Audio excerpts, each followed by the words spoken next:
প্রশাসন যন্ত্রকে কাজে লাগিয়ে পাতানো নির্বাচনের মাধ্যমে ক্ষমতায় আসতে চান, আপনারা মনে করবেন না যে শেখ হাসিনার মতো আপনারা পার পেয়ে যাবেন।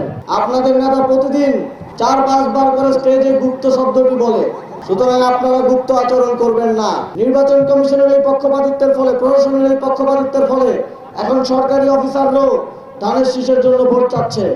যদি আপনারা আবারও প্রশাসন যন্ত্রকে কাজে লাগিয়ে পাতানো নির্বাচনের মাধ্যমে ক্ষমতায় আসতে চান, আপনারা মনে করবেন না যে শেখ হাসিনার মতো আপনারা পার পেয়ে যাবেন।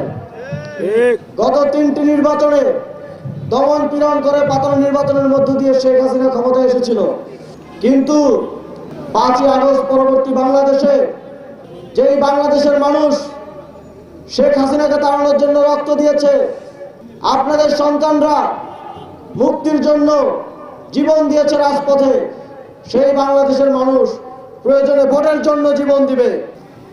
বাংলাদেশের মানুষ জোয়ারের মতো গণভোটে হ্যাঁ ভোট দিতে প্রস্তুত হয়ে আছে। ফলে একটি দল চাপে পড়ে গণভোটে হ্যাঁ ভোটের পক্ষে বলেছে, কিন্তু তারপরে আমরা সোশ্যাল মিডিয়ায় বিভিন্ন পত্রিকায় দেখি তাদের নেতাকর্মীরা মাঠ পর্যায়ে না ভোট চাচ্ছে। আমাদের তাদের প্রতি আহ্বান থাকবে, আপনাদের নেতা প্রতিদিন 4-5 বার করে স্টেজে গুপ্ত শব্দটি বলে, সুতরাং আপনারা গুপ্ত আচরণ করবেন না।